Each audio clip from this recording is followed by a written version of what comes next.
지난 한 주 동안도 중력에 수긍하는 신앙으로 지조 있게 사셨습니까? 네. 여러분은 강하시기를 원하시나요? 약하시기를 원하시나요? 이렇게 사람이 물으면 좀 이렇게 두 번이나 묻잖아요. 지금 뭐 한 주간 중력에 수긍을 했는지 무중력에 살았는지, 강하길 원하는지 약하길 원하는지. 강약, 중강약 들어봤죠? 어떤 게 좋아요? 강약, 중강약. 왜냐면 아무래도 강의 악센트가 가서 강밖에 거의 기억이 안 납니다. 누가 약을 기억하고 저는 중강인 줄도 몰랐어. 중간인 줄 알았어 처음엔. 강약, 중간약인 줄 알았다고요. 중간이 아니에요. 중간, 사이간자가 아닌 거죠. 중강약이라는 거예요. 여러분은 강한 리더십을 원하시나요? 약한 리더십을 원하시나요? 약한 리더십도 리더십이라는 사실을 인정하십니까? 약한 리더십도요, 리드하고 있는 거예요 지금. 어떻게? 약하게. 사울과 다윗 중에서는 여러분이 보시기에 누가 강자고 누가 약자인 것 같아요? 사울과 다윗을 두고 볼 때 말이죠. 누가 강자예요? 사울이 강해 보여요? 다윗이 강해 보여요? 누가 봐도 사울이 강해 보여요. 다윗은 어떻게 보여요? 누가 봐도 약해 보여요. 왜? 맨날 도망다니잖아.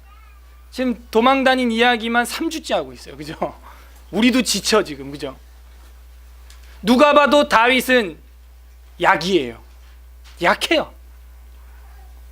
강약의 관점으로 본다면 사울은 엄청 강합니다.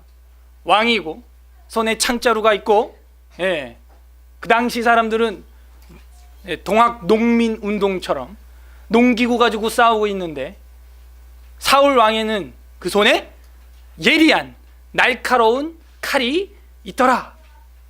그런 성경 구절을 전에 봤었는데 기억나세요? 네, 나시죠? 그러니까 그렇게 예리한 그 살인 무기가 발달하지 않았던 시대였다라는 걸 우리가 배워왔어요. 사울은 강이에요. 다윗은 약이에요. 그런데 강약의 관점을 우리가 한번 바꿔보면 어디다가 관점을 두고 있냐에 따라서 이게 또 개념이 바뀝니다. 그래서 강한 사울이 이겨요? 강한 사울이 다 이기는 건가요? 약해 보이는 다윗은 끝장났나요? 약한 다윗은 이제 역사 뒤로 완전히 먼지가 되어 없어지나요? 오늘 그 결론을 볼 거예요. 사무엘상 드디어 대장정 끝나고 31장까지 내용을 오늘 다루면서 오전에는 사무엘서 상반기를 끝날 겁니다. 그리고 이제 다음 주부터 사무엘 하 1장으로 들어갈 거예요. 강약의 관점을 어디다 두느냐에 따라서 답변은 달라지는 질문이었어요. 질문을 제가 꽤 많이 드렸는데 말이죠. 본문 우리가 29장 1절에서 11절까지 다 읽었습니다. 읽으면서 내용을 파악했는지 모르겠어요. 읽었으니까 제 2번 시간 벌기 위해서 하지는 않겠어요. 내용은 뭐냐면은 블레셋 사람들이 군대를 아벡에 모았대요. 아벡이라고 하는 지역에 모아서 사람들이 이제 이스라엘을 치려고 전쟁을 일으켰어요. 그럴 때 이스라엘은 어디 있었다 그래요? 1절에 보면 이스르엘이라고 하는 땅이에요. 남유다로부터는 북쪽에 위치한 땅이죠. 오랑캐는 북쪽에서부터 온다. 뭐 이렇게 기억하면 좋겠어요. 그래서 그 접전 지역, 우리로 하면 38선이 북쪽에 있죠. 위에 접전 지역이 있죠. 그래서 그 이스라엘 지역까지 북단으로 올라왔고, 유다 군대들은, 이스라엘 군대들은, 블레셋 진영들은 그게 아니고 그쪽으로 치러 내려왔다는 거예요. 전쟁을 앞두고 있는 폭풍전 고요한 지금 폭풍전야가 시작되고 있는 게 바로 29장입니다. 자, 그럴 때 블레셋 군대에 누가 지금 껴 있어요? 다윗. 지난주에 봤죠? 다윗이 블레셋 진영으로 망명, 투항해서 블레셋 진영의 장군이 되어 있습니다. 다윗이 차지하고 있었던 블레셋 지역의 수도가 아니라 도시 이름이 뭐였어요? 시글락라고 하는 그 성을 담당하게 돼. 도지사가 됐어요. 도지사. 강원도지사, 경기도지사처럼 시글락 도지사가 돼 있는데, 거긴 이스라엘 땅이에요, 블레셋 땅이에요? 블레셋, 적군 땅이라고. 왜 적군 땅으로 갔냐? 사울 왕이 하도 질투를 하니까, 하도 죽이려고 하니까 아예 못 오는 북한으로 가버린 거예요. 한마디로 북한으로 들어가 버리면 우리가 어떻게 연락할 방법이 없잖아요. 그런 시기예요. 그래서 전쟁이 일어났을 때 다윗이 사울의 적이 되는 이런 아이러니한 역사가 지금 벌어지고 있는 거예요. 그런데 다윗은 나가서 싸우려고 했습니다. 그랬더니 블레셋 군대들이 하는 얘기가 3절이에요. 블레셋 사람들의 방백들이 이르되 이 히브리 사람들이 무엇을 하려느냐 하니, 아기스가 블레셋 사람들의 방백에게 이르되 이는 이스라엘 왕 사울의 신하 다윗이 아니냐. 그가 나와 함께 있은지 여러 날 여러 해로되 그가 망명하여 온 날부터 오늘까지 내가 그의 허물을 보지 못했어.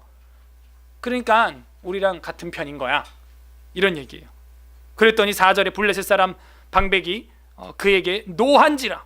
블레셋 방백들이 그에게 이르되 이 사람을 돌려보내어 왕이 그에게 정하신 그 처소로 가게 하소서.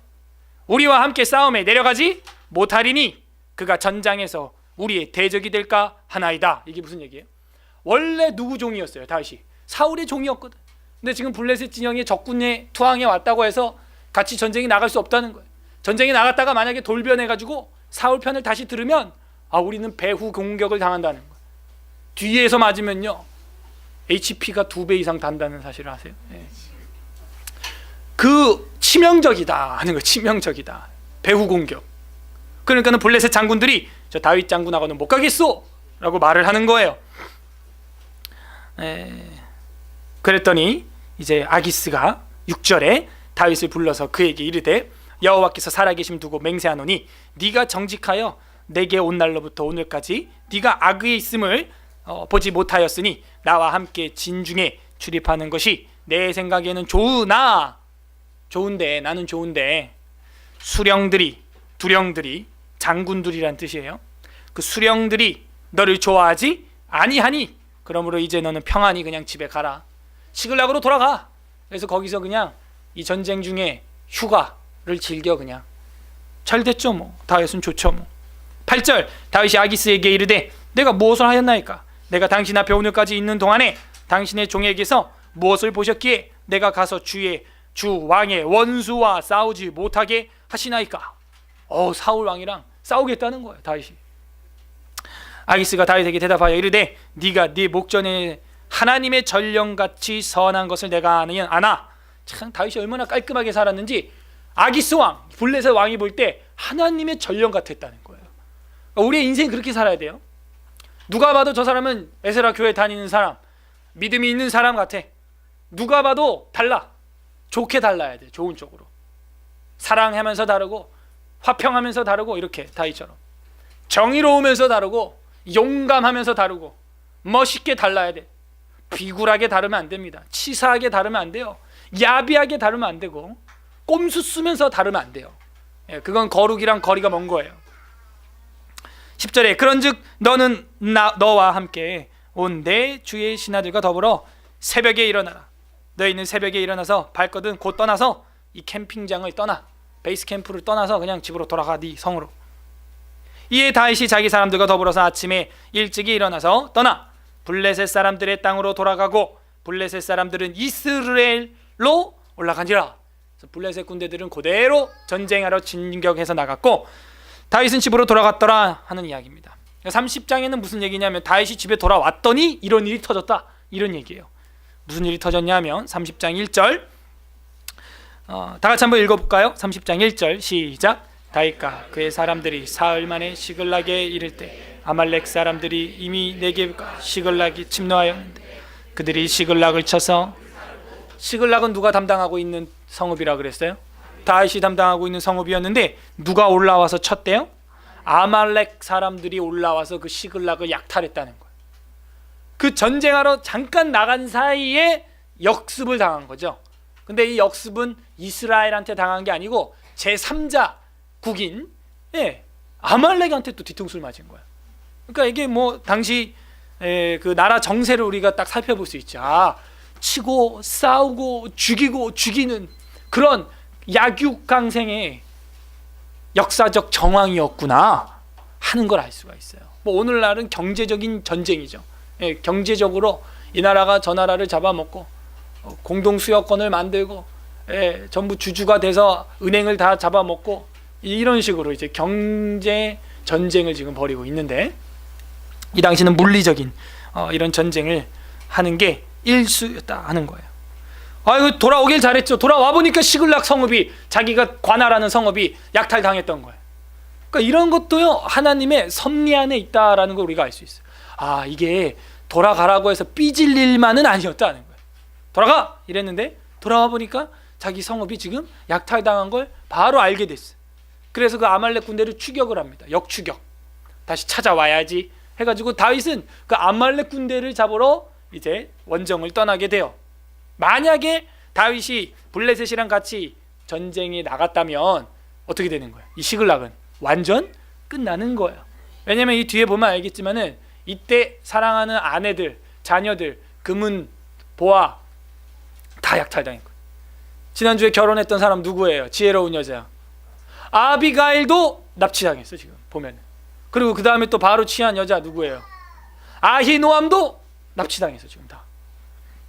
그러니까 요때 안 왔으면은 그 어떻게 됐을지 몰라요. 또 막 여리저리 저기 막 끌려다니면서 여자들은 남자들의 그 놀이기가 되고 자녀들은 노예가 되고 그렇게 끝나는 최후를 맞이할 수 있었을 뻔했다 하는 거죠. 2절에 보니까 거기에 있는 젊거나 늙은 여인들은 한 사람도 죽이진 않았습니다. 다 사로잡아서 노예로 쓰려고 끌고 자기 집으로, 자기 길로 아말렉이 갔대요.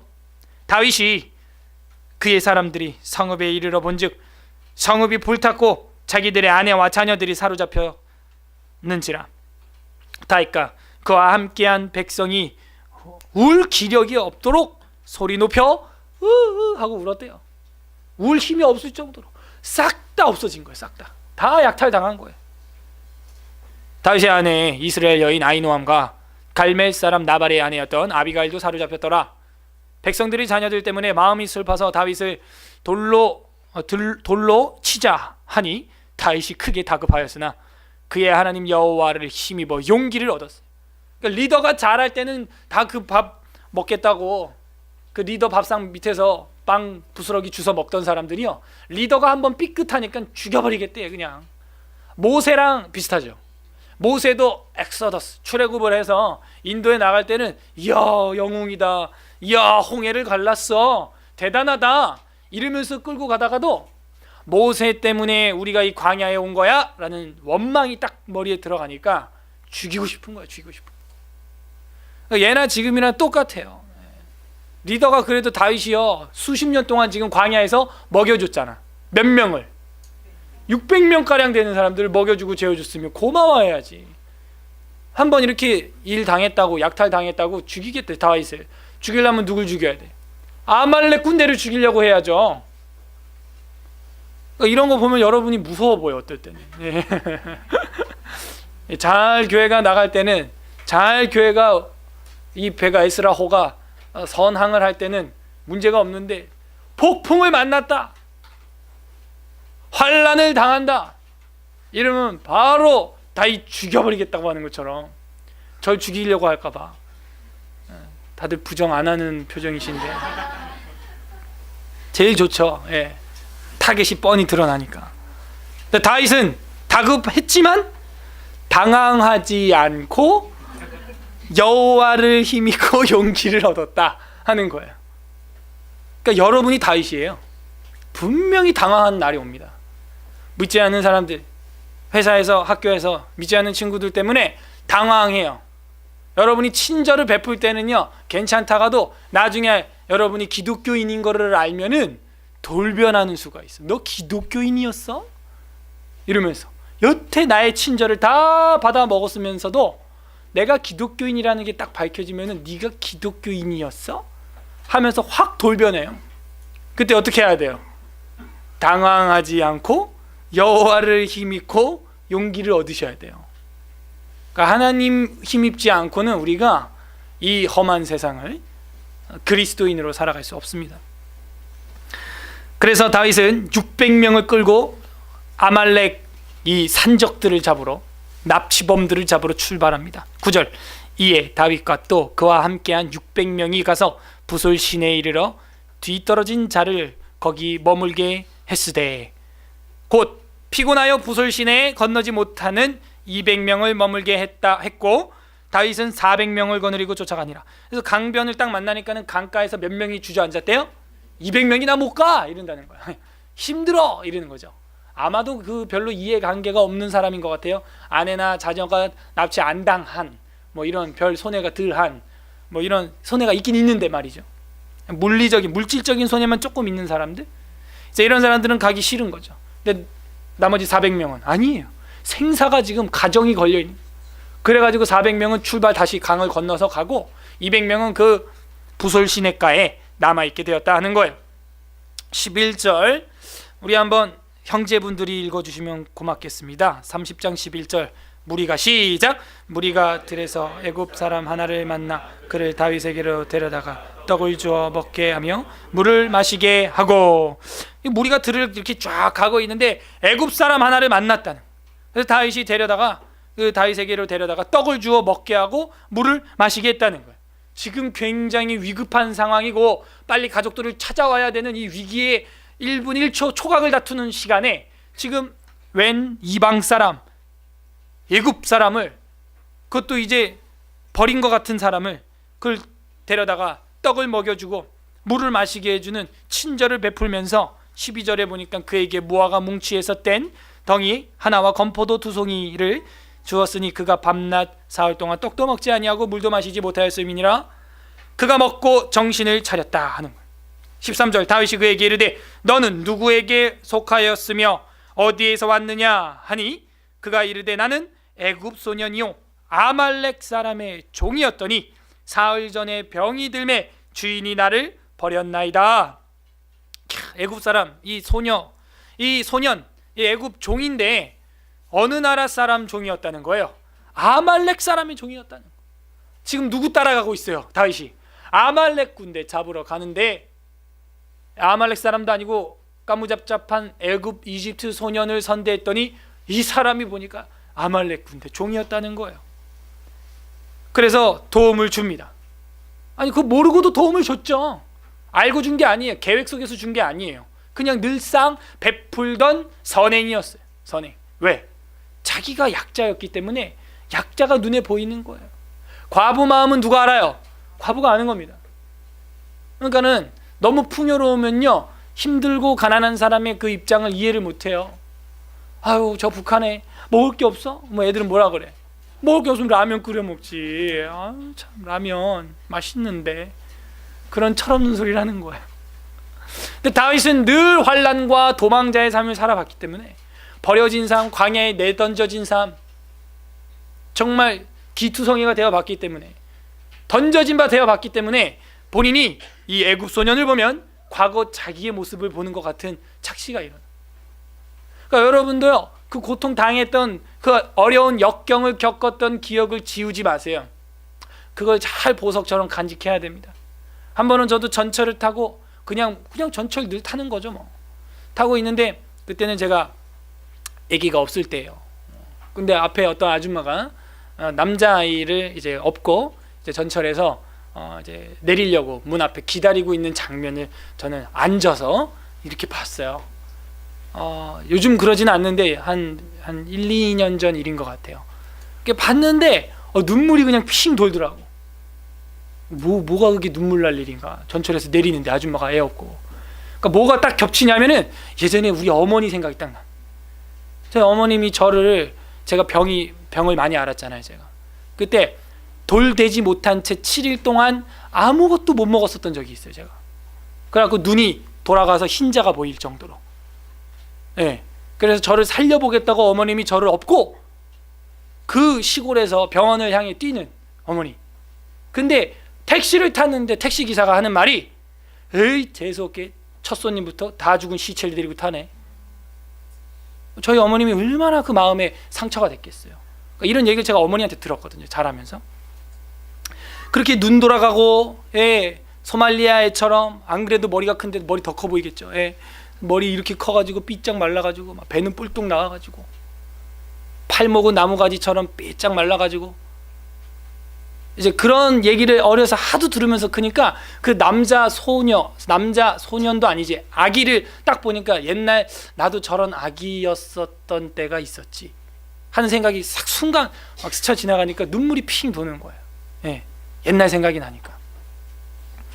다윗이요, 애굽 소년을 딱 보니까 옛날 자기 같아. 그냥 완전 그지야, 완전 버려진 자야, 진짜. 완전 도망자고, 완전 병든 자고, 만물의 찌꺼기 같은 사람 같은 거예요.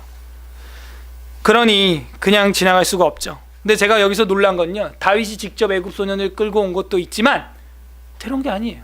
그 무리들이, 다윗과 함께한 이 400명의 무리들이 데리고 왔다는 거예요. 벌써 이 거룩함의 전염이 일어나고 있죠. 전염이 일어나고 있죠. 다윗이 어떤 성품인지 벌써 그 부하들을 통해서 드러나는 거예요. 다윗이 어떤 리더십인지 그 부하들을 통해서 드러나는 거예요. 어떤 리더십이에요, 다윗은? 강하고 무서운 리더십이에요.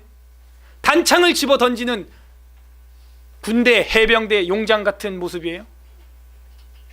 아니에요. 다윗의 리더십은 약한 리더십이에요. 약자를 향한 리더십이에요. 자기가 약했고 약해요, 지금도. 그래서 그 약한 사람을 도와줬다가 오히려 지름길이 열리는 아말렉 군대를 뒤를 추격하는데 단서를 얻게 되는, 마치 짜여진 각본처럼, 롤플레잉 게임처럼 마치 어떤 마스터키가 되는 한 사람을 딱 만나게 된 거죠. 14절에 보면은 우리가 그렛 사람의 남방과 유다에 속한 지방과 갈렙 남방을 침노하고, 이걸 보니까 이 아말렉 군대들이 유다만 납치한 게 아니고 그렛 사람 남방과 그 다음에 유다에 속한 지방, 다른 지방, 갈렙 남방, 이거 다 치고 지금 가는 길인가 봐요. 그리고 시글락을 불살랐나이다. 다윗이 그에게 이르되 네가 나를 그 군대로 인도하겠느냐 하니, 그가 이르되 당신이 나를 죽이지도 아니하고 내 주인의 수중에 넘기지도 아니하겠다고 하나님의 이름으로 내게 맹세하소서. 그리하면 내가 당신을 그 아말렉 군대로 인도하리이다. 아주 좋은 기회죠. 대신 자기를 그 넘겨주지 말라는 거예요. 아말렉 군대한테 다시 넘겨주게 되면 애굽 소년은 어떻게 될까요? 반역죄로 죽는 거죠. 그때 다윗이 16절에 받아줍니다. 그가 다윗을 인도하여 내려가니 그들이 온 땅에 편만하여 블레셋 사람들의 땅과 유다 땅에서 크게 약탈하였으므로 말미암아 먹고 마시고 춤추고 있는 거예요. 아말렉 군대가 술이 취했겠죠. 17절, 다윗이 새벽부터 이튿날 저물 때까지 그들을 치매 낙타를 타고 도망간 400명, 소년 400명 외에는 피한 사람이 없었고 다 점령했다는 거예요. 18절, 다윗이 아말렉 사람들이 빼앗아 갔던 모든 것을 도로 찾고 그의 두 아내를 구원하였고, 그들이 약탈했던 것 곧 무리의 자녀들이나 빼앗겼던 것은 크고 작은 것을 막론하고 아무것도 잃은 것이 없이 모두 다윗이 도로 찾아왔습니다. 양떼들도 다 찾아왔습니다. 전리품도요. 21절에 다윗이 전에 피곤하여 능히 자기를 따르지 못함으로 부솔 시내에 머물게 한 200명에게 오매, 그 아까 강가에서 200명 주저앉은 사람들이 있었죠. 그 200명한테 와가지고요, 그들이 다윗에게 그와 함께한 백성을 영접하러 나오는지라. 다윗이 그 백성에게 이르러 문안하매 다윗과 함께 갔던 자들 가운데 악한 자와 불량배들이 날 건달 깡패들이 있었다는 거예요. 다윗은 그런 사람들도 다 품어요. 보면은 한마디로 정황을 미리 말씀드리면 200명이 남아 있었고 400명이 싸우고 왔는데 다윗이 그 남아있는 200명을 지금 만났어요. 그랬더니 400명 중에 포함되어 있는 불량배, 이 악한 사람 깡패 같은 애들이 다윗한테 나와서 뭐라고 말을 합니다. 뭐라고 말하냐면 이 남아 있었던 우리와 함께 가지 않은 200명한테는 그 찾아온 전리품을 주지 말아라. 얘네는 싸우지도 않았지 않냐? 라고 말을 하게 돼요. 다시 22절 중반에 보게 되면은 우리가 도로 찾은 물건은 무엇이든지 그들에게 주지 말고 각자의 처자만 데리고 떠나게 하라 하는지라. 다윗이 이르되 나의 형제들아. 그 깡패들 보고도 내 형제들이래. 그러니까 다윗의 리더십은요, 약한 리더십이기 때문에 강한 자도 포용하고 약한 자도 포용할 수가 있어요. 근데 강한 사람은 강한 자를 포용 잘 못합니다. 부러져. 그러니까 다윗은요 이런 사람이에요. 그러니까 여러분도요, 뭐 홈스쿨 안 하고 세상 학교를 나간다고 해도요, 그런 리더십이 있어야 돼요. 우리 학생들도 그 깡패 같은 애들이랑도 유하게 지낼 줄 알아야 되고요, 약한 학생들 친구들도요 돌볼 줄 알아야 되는. 근데 우리는 대부분 강자 앞에서는 약한 척, 약자 앞에서는 강한 척을 한다는 것이죠. 예. 그러면은 그건 다윗을 닮은 것이 아닙니다. 다윗이 그들에게 말합니다. 23절 다윗이 이르되 나의 형제들아, 여호와께서 우리를 보호하시고 우리를 치러 온 그 군대를 우리 손이 넘기셨은즉 그가 우리에게 주신 것을 너희가 이같이 못하리라. 이 일에 누가 너희에게 듣겠느냐? 전장에 내려갔던 자의 분깃이나 소유물 곁에 머물렀던 자의 분깃이 동일할지니 같이 분배할 것이니라 하고, 그날부터 다윗이 이것을 이스라엘의 율례와 규례를 삼았더니 오늘까지 이르렀더라. 참, 다윗이 아주 공평하게 하는 거예요. 내가 너네들한테 준 게 뭐가 부족해? 부족한 거 없잖아. 그러니까 너네 거는 받고 돌아가. 저 200명 남은 애들한테 내가 주는 거는 내 마음이야. 내가 너네들한테 뭐 부족하게 했어? 그런 거 없지.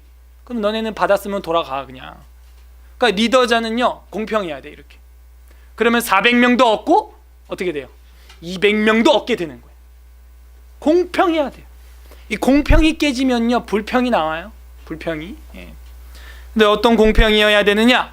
양쪽 사람을 다 얻는 공평, 그것이 필요하죠. 26절 다윗이 시글락에 이르러 전리품을 그의 친구 유다 장로들에게 보내어 이르되 보라, 여호와의 원수에게서 탈취한 것을 너희가 너희에게 선사하노라 하고, 베델에 있는 자와 남방 라못에 있는 자와 야틸에 있는 자와 아로엘에 있는 자와 신못에 있는 자와 에스드모아에 있는 자와 라갈에 있는 자와 여라무엘 사람의 성읍들에 있는 자와 겐 사람의 성읍들에 있는 자와 홀마에 있는 자와 고라산에 있는 자와 아닥에 있는 자와 헤브론에 있는 자에게와 다윗과 그의 사람들이 왕래하던 모든 곳에 보내었더라 하는 거예요. 여기서 우리가 뭘 정리할 수 있을까요? 다윗의 상승을 우리는 정리할 수 있습니다. 누가 봐도 약해 보이고 누가 봐도 없어 보이는 사람이, 그 약한 리더십이에요. 그 약함 가지고 승리하는 모습, 약자를 도우면서 승리하는 모습, 그것을 우리는 다윗의 인생을 통해서 볼 수 있어요. 누가 봐도 안 되고 불쌍하고 망한 것 같이 보이는데 결론이 어떻게 돼요? 결론은 상승으로 가는 길이었다 하는 거예요. 상승. 반면 이제 31장 13절밖에 없는데 뭘 보여주냐? 사울의 하강, 상승이 아니고 사울의 하강을 보여주고 있어요. 그렇게 무섭고 그렇게 강해 보이고 우는 사자처럼 포효하는 사울이 어떻게 하강하는지 극명한 대비를 우리한테 보여주고 있습니다. 다윗을 창으로 3번이나 죽이려고 했던, 3,000명을 끌고 다니면서 다윗 죽이겠다고 엔게디 광야로부터 마혼 광야로 10광야로 방황하며 쏴돌아다녔던 사울, 어떻게 하강을 하느냐? 31장 바로 장면이 전환이 탁 되면서 블레셋 사람들이 이스라엘을 침해해 이스라엘 사람들이 블레셋 사람들 앞에서 도망하여 길보아산에서 엎드러져 죽으니라. 영화로 치면 장면이 확 바뀌면서 갑자기 길보아산이 착 보이더니 전쟁하는 정신없이 시끄러운 장면이 막 돌아가는 거예요. 야야 짹짹 하면서 야 죽여라 하면서 막 싸우는데 이스라엘이 지고 있어요. 이스라엘이 블레셋 군대들에게 밀려서 도망가고 길보아산에서 엎드러져서 죽어가고 있다는 거예요.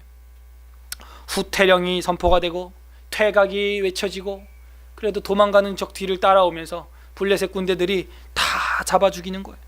2절에 보게 되면 블레셋 사람들이 사울과 그의 아들들을 추격하여 사울의 아들 왕자죠, 왕자 요나단, 우리 잘 알고 있는 왕자죠, 아비나답 말기수아를 죽이니라. 죽었대요. 누가? 요나단이. 사울이 패전함에 활 쏘는 자가 따라와서 잡으니 사울이 그 활 쏘는 자에게 중상을 입었습니다. 어떤 활 쏘는 사람이 화살을 뿅 하고 쐈는데 그 화살이 사울 왕에게 팍 꽂힌 거예요. 근데 이게 너무 치명적인데 꽂혔어, 화살이. 그래서 중상을 입었다는 거예요. 그가 무기 든 자에게 이르되 네가 칼을 빼어 그것으로 나를 찌르라. 할례 받지 않는 자들이 와서 나를 찌르고 모욕할까 두려워하노라. 하나 무기 든 자가 심히 두려워하여 감히 행하지 아니한지라. 이에 사울이 자기 칼을 뽑아서 그 위에 엎드러지매. 무슨 말이에요? 왕의 무기를 드는 신하가 있었는데 자기가 지금 중상을 탁 당하니까는 이 사울 왕이 자기 무기 든 사람한테 야, 나를 죽여. 내가 저 이방 나라 사람 할례 받지 못한 자한테 죽었다고 소문 날까 봐 부끄럽다. 그러니까 그냥 네가 나를 죽여 이러는 거예요. 근데 감히 행하지 못하죠. 여러분, 어느 신하가 왕을 죽일 수 있겠어요? 자기가 평생 모셨던 왕을. 그러니까 뭐 칼 잡고 벌벌벌 떠는 거야. 다 미쳐가는 거죠. 뭐. 저는 못합니다. 막 전쟁터에서 막 시끄럽게 막 사람 죽는 소리만 나고 있는데. 그러니까 사울 왕이 어떻게 해요? 자기 칼을 뽑아서 거꾸로 한 다음에 그 위에 흑 하면서 엎어졌대요. 자살을 하는 자살. 이게 이스라엘 초대 왕의 최후입니다. 그렇게 겸손하고 이삿짐 뒤에 숨어 있었던 사울, 베냐민 지파에서도 미약하고 작은 자라고 하면서 겸손했던 사울이 권력을 잡자 교만해지고 오만해지고 악령이 들더니 귀신이 들렸다라고 성경이 말하더니 결국에는 자기가 죽는 쪽까지 나가게 되는 거예요. 자살을 하게 되는 거예요. 자살을. 5절에 보면 무기 든 자가 사울의 죽음을 보고 자기도 자기 칼 위에 엎드러져 그와 함께 죽으니라. 왕이 죽었는데 지금 자기가 살 수 있겠어요? 왕이 죽었는데. 그러니까 부하들도 어떻게 하는 거예요? 이스라엘가 사울을 위하여 하고 다 죽는 거야. 그냥 사무라이야, 사무라이. 그냥 끝났다, 끝났어. 우리나라는. 6절에 사울과 그의 세 아들이 무기를 든 자와 그의 모든 사람이 다 그날에 함께 다 죽는 거야. 다 그냥 끝났다 하면서 전쟁은 종결되었습니다. 7절 골짜기 저쪽에 있는 이스라엘 사람과 요단 건너쪽에 있는 자들이 이스라엘 사람들이 도망하는 것과 사울과 그의 아들들이 죽었음을 보고 성읍들을 버리고 도망하며 블레셋 사람들이 이르러 거기에 사니라. 8절 그 이튿날 블레셋 사람들이 죽은 자를 벗기러 왔다가 사울과 그의 세 아들이 길보아 산에서 죽은 것을 봤어요. 그러니까 당일날 죽은 거요. 블레셋 군대가 알아요? 몰라요? 몰라. 왜? 워낙 치열하니까 하도 많이 사람들이 시체가 죽어나가니까 누가 어디서 죽은지 몰라. 그런데 다음날 뭐하러 왔대요? 옷 벗기러 왔대. 왜 옷을 벗겨? 옷이 비싸잖아. 그 당시는 옷이 굉장히 비싸고 갑옷이고 전리품이 되기 때문에 다음날 와가지고 그 이제 좋은 거 걷어가는데 누구께 제일 좋을까요? 왕 옷이 제일 좋은 거예요. 딱 봐도 왕이야. 그냥 보니까 사울하고 왕자들이 누워있는데 옷이 최고급이야. 그냥 그걸 봤어요. 그래갖고 9절에 보니까 사울의 머리를 베고 그의 갑옷을 벗기고 자기들의 신당과 백성에게 알리기 위하여 그것을 블레셋 사람들의 땅 사방에 보냅니다. 봐라, 사울이 죽었다. 자기들이 죽은 것도 아니죠. 죽인 것도 아니죠. 자살한 건데. 10절에 보면 그 갑옷은 아스다롯의 집에 두고 이방 신전 앞에 사울의 옷이 갔다는 거예요. 그게 뭐하는 이게 행동이냐면은 바로 전리품으로 그 아스다롯이라고 하는 이방 신에게 바치는 거예요. 지금 이게 행위가. 아스다롯 신이 세고 이스라엘 하나님은 약하다라는 것을 고대 전쟁 철학에서 이제 신과 신의 전쟁으로 보기 때문에 그런 시츄에이션을 지금 하는 겁니다. 아스다롯 집에 사울 왕복을 탁 내려놓음으로써 아스다롯이 영광을 받을지어다. 블레셋이 하는 것이죠. 근데 사실 하나님이 지금 약해서 이렇게 이스라엘이 진 건가요? 아니죠. 아스다롯의 집에 두고 그의 시체는 벳산이라고 하는 성벽에 못 박아서 전시를 했다 하는 거예요. 참 끔찍하죠. 길르앗 야베스 주민들이 블레셋 사람들이 사울에게 행한 일을 듣고 모든 장사들이 일어나 밤새도록 달려가서 사울의 시체와 그 아들들의 시체를 벳산 성벽에서 내려가지고 야베스에 돌아가서 거기서 화장을 했대요. 불 사르고 그 뼈를 가져다가 야베스 에셀 나무 아래 장사하고 7일 동안 금식을 하였더라. 누가 그렇게 했다고요? 11절에 이 길르앗 야베스 사람들이 누구냐면 사무엘상 11장에 나왔던 사람들이에요. 그러니까 우리가 복습을 잘해야 되는데 사무엘상 11장에 나왔던 길르앗 야베스 사람들은 누구냐면은 11장에서 사울이 왕이 되거든요. 그때 데비전을 하게 됩니다. 데비를 하는 전쟁을 사울이 하게 되는데 그때 도움을 요청했던 사람들이 바로 길르앗 야베스 사람. 그러니까 이 길르앗 야베스 사람들에게 암몬 군대가 쳐들어왔었어요. 그때 사울은 어리버리할 때입니다. 겸손하고 어리버리하고 착할 때예요. 그런데 암몬 족속이 길르앗 야베스에 쳐들어왔다 그러니까 이 사울이 성령이 충만해서 여호와의 영이 충만해서 가서 전쟁에서 이겨줬다 하는 내용이 나왔었어요. 기억나세요? 네네. 그러니까 길르앗 야베스 사람들이 그 옛날 자기 도와줬던 사울 기억이 나서 비록 미쳐서 귀신이 들려있는 왕이지만은 그 과거 우리한테 잘해준 게 있잖아. 그 잘해준 것 때문에 그 값을, 그 빚을 갚기 위하여 이렇게 갔다는 거예요. 그러니까 이런 거 보면서요, 지금 현재 악한 사람들 보면 처음부터 그렇게 악하지는 않았을 거예요. 그런 생각이 들어요. 정치인들, 종교 지도자들, 그 사람들이 처음부터 난 이렇게 해먹어야지 이러면서 된 게 아니고 조금씩 변했다라는 걸 알 수 있어요. 그럴 때 우리의 자세는 한편으로는 길르앗 야베스 주민과 같은 마음을 가져야 됩니다. 그냥 욕하고 그냥 욕만 하고 끝낼 게 아니라 비평도 하고 비판도 해야 되겠지만 대안을 내밀고 기도해 줄 줄 알아야 돼요. 우리는 비판자가 아니고 대안자가 돼야 될 줄로 믿습니다. 대안자가 돼야죠. 그러니까 비판을 한 다음에 대안이 있으면 비판해도 돼. 근데 비판하면서 비평하면서 대안도 없으면요, 그거는 그냥 비방, 비난, 욕이 되는 거예요. 욕이. 그러면서 7일 동안 금식하면서 사울을 위해서 애곡을 해줬다는 거예요. 장례를 치러 줬다 하면서 사무엘 상서 이야기가 다 끝납니다. 정리를 이제 해야죠. 여러분, 사울이 패망한 이유가 뭔 것 같아요? 처음에는 자신의 마음에 날라오는 마귀의 불화살을 뽑아내지 못한 영성 훈련에 실패였어요. 영성 훈련을 철저히 실패했어요. 사울. 우리 마음에도 그런 불화살이 들어올 수 있다는 거죠. 무슨 불화살?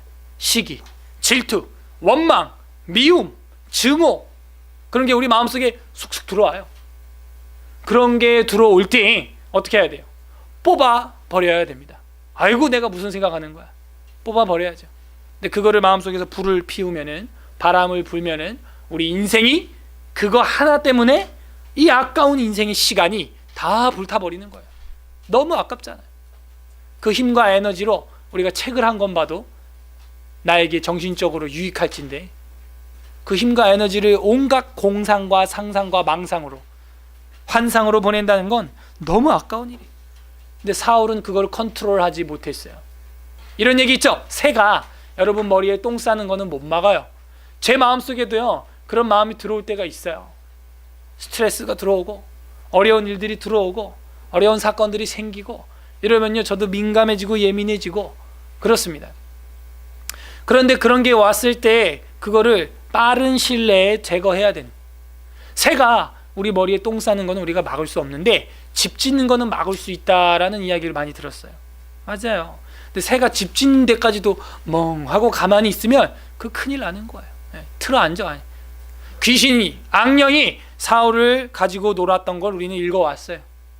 그 마음에 그런 게 들어올 때 뽑아버렸어야 되는데 그냥 집 짓도록 가만히 냅두고 그 박자에 맞춰가지고 화를 내고 자기가 더 강한 척하고 더 무섭게 하고, 결국에는 그 강한 리더십은 절대로 강한 리더십이 아니었어요. 망했어요. 자결하는 데 갔어요. 얼마나 강했든지 그 에너지를 견디지 못하고 자폭해버렸다는 거예요. 두 번째로는 그에게 이 사울이 패망한 이유는 방금도 말씀드렸던 것처럼 너무 강한 리더십 때문에. 이 강한 리더십은 자신에게도 큰 부담을 안겨줘요. 그래서 꼭 그만큼의 출력을 내야만 자기가 자기 업무를, 자기 임무를 수행하고 있다고 생각을 하게 됩니다. 그래서 전교 1등 하던 애가 3등 하면 뛰어내리는 거야, 아파트 옥상에서. 우리는 왜 뛰어? 이런 생각을 하죠. 야, 난 진작에 세상 떠났었겠네. 뭐 이런 생각을 하게 되는데, 이거는 너무 강하기 때문에 자기가, 예. 그리고 주위에서 그렇게 자기를 만들었기 때문에 그 견디지 못하는 그 에너지를. 저는 학교 잘 다녔어요. 아주 마음의 평강이 넘쳤고, 한번 얘기했죠. 제가 수학을 3점을 맞아봤어. 여러분, 그렇게 맞을래도 맞을 수가 없습니다. 정답을 다 피해서. 할 수 있을 것 같아. 해봐. 수학을 100점 만점 중에 3점을 맞아. 3점을. 그래도 전 자살 안 해요. 내가 왜 죽어? 수학이 죽어야지. 3점으로 죽여, 수학. 이래서 이제 없애야 돼, 수학. 삼각형 높이 밑변 곱하기 높이 나누기 쓴 적이 없어. 나는 삼각형 넓이 구한 적 있으신 분? 없어요. 부피 구해 보신 분? 없어요.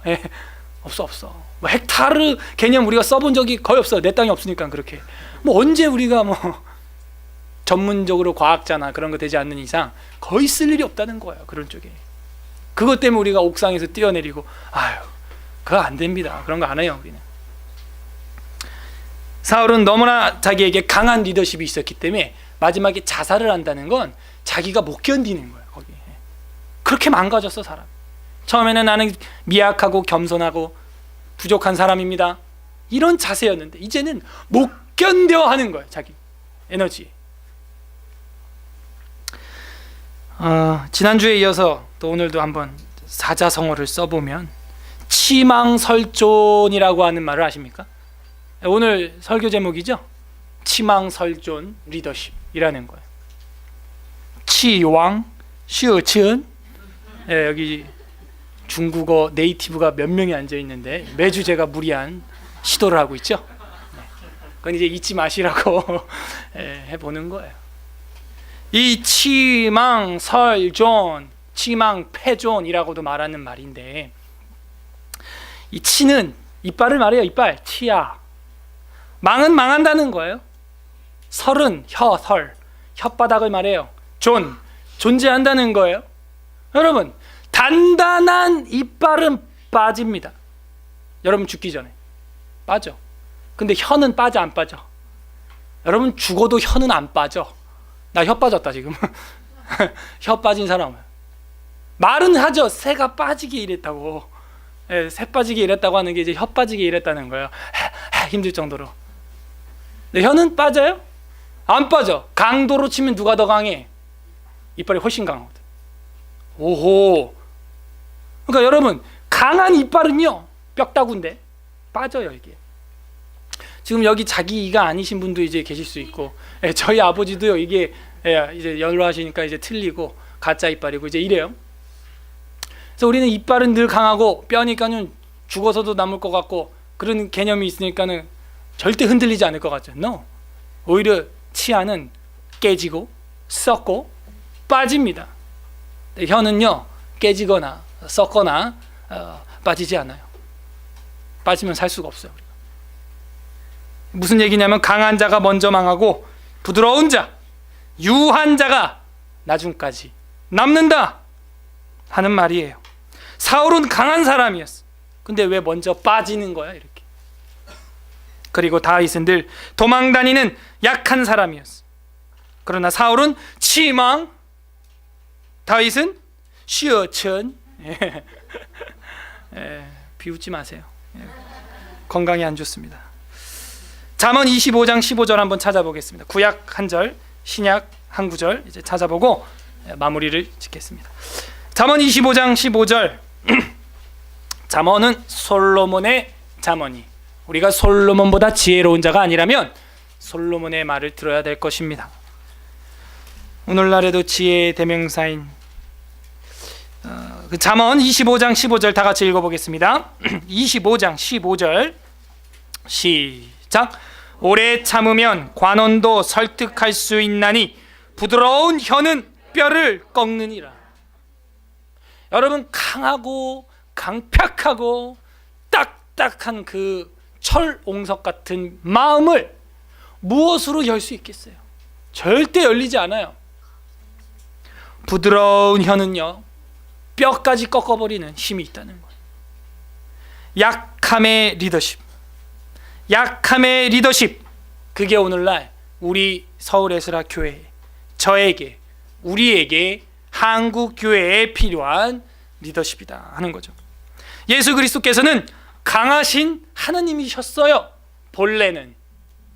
그런데 약하심으로 세상을 이기시고 십자가의 죽으심으로 온 세상의 사망의 문제를 죽이시고 부활하심으로 온 세상의 사람들을 부활케 하는 능력을 우리에게 보여주셨습니다. 약하심으로 세상을 이기시고 만물보다 강한 하나님이 되셔서 AD와 BC라고 하는 시대를 갈라버리고 신자나 비신자나 그 연도를 써가면서 살아가게 만들어 버렸어요. 자, 신약의 한 부분을 보면 빌립보서 2장 5절 보도록 하겠습니다. 빌립보서 2장 5절에서 16절 한번 보겠습니다. 신약 성경입니다. 빌립보서 2장 5절에서 좀 긴데 16절 보겠습니다. 제가 읽을 테니까 눈으로 보고 귀로 잘 들어보세요. 2장 5절 잘 아시는 말씀이에요. 너희 안에 이 마음을 품으라. 곧 그리스도 예수의 마음이니 그는 근본 하나님의 본체시나 하나님과 동등됨을 취할 것으로 여기지 아니하시고 오히려 자기를 비워 종의 형체를 가지사 사람들과 같이 되셨고 약해지셨다는 거.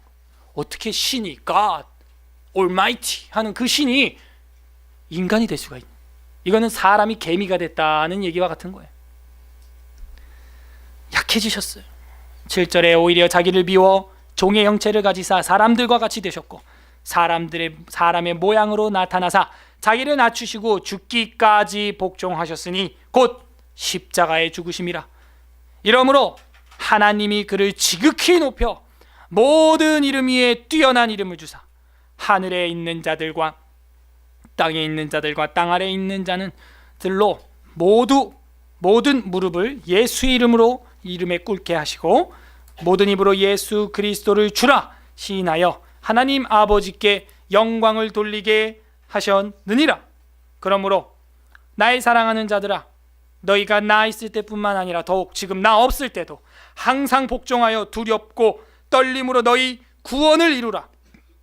너희 안에 행하시는 이는 하나님이시니 자기의 기쁘신 뜻을 위하여 너희에게 소원을 두고 행하게 하시나니 모든 일을 원망과 시비가 없이 하라. 이는 너희가 흠이 없고 순전하여 어그러지고 거스르는 세대 가운데서 하나님의 흠없는 자녀로 세상에서 그들 가운데 빛들로 나타내며 생명의 말씀을 밝혀 나의 다름질이 헛되지 아니하고 수고도 헛되지 아니하므로 그리스도의 날에 내가 자랑할 것이 있게 하려 함이라. 아멘. 뭘 보여주고 있어요? 6절에 보세요. 그는 근본 하나님의 본체셨지만 하나님과 동등됨을 취할 것으로 여기지 아니하시고, 그는 본체는 뭐였대요? 하나님, 강이었어요. 그런데 7절에 오히려 자기를 비워 종의 형체를 가졌다는 거예요. 강하신 분이었는데 약 되었다는 것입니다. 하나님께 강약이 있어요.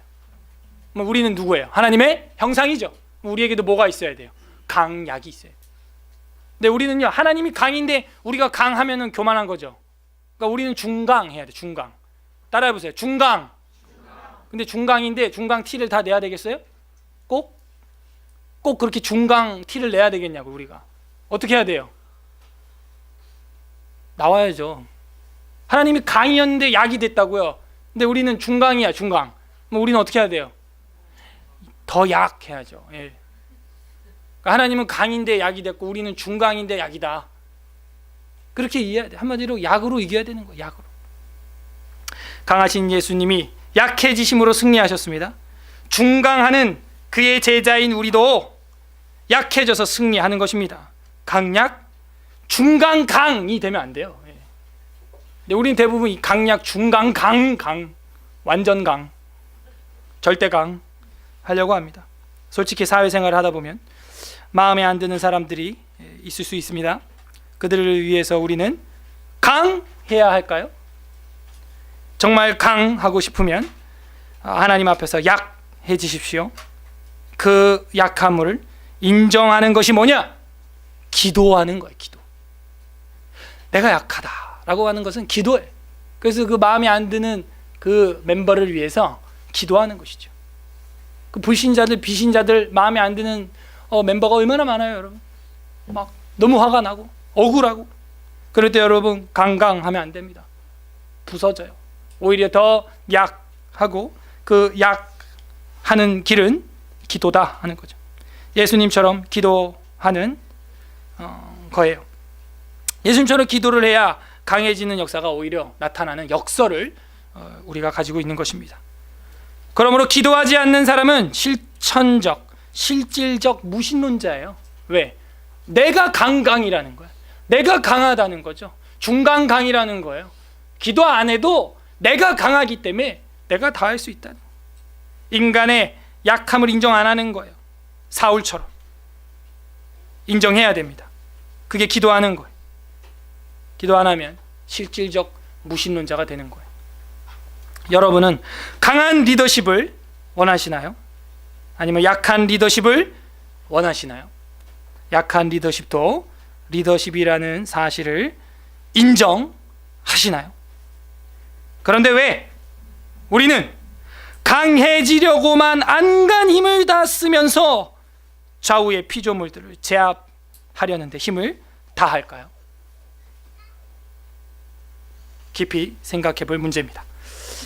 우리 다 함께 기도하겠습니다. 이 시간 기도할 때 하나님, 치망설존, 리더십, 정말 우리가 우리 몸에 지니고 있는 지체임에도 생각도 못했던 발상, 우리 영적인 세계에서 그런 발상력을 가질 수 있게 해주시고, 강하고 세고 무섭고 화려하고 크고 강력한 것만 추구했던 우리의 모습을 용서하여 주시고, 이제는 부드러운 혀가 뼈를 꺾는 것처럼 하나님의 본체셨지만 종이 되셨던 예수 그리스도처럼 우리의 인생이, 우리의 삶이 강약하신 하나님을 따라서 중강약할 수 있도록, 그러므로 약함으로 상대편의 마음을 녹이고 오히려 그 사람을 얻을 수 있도록 400명과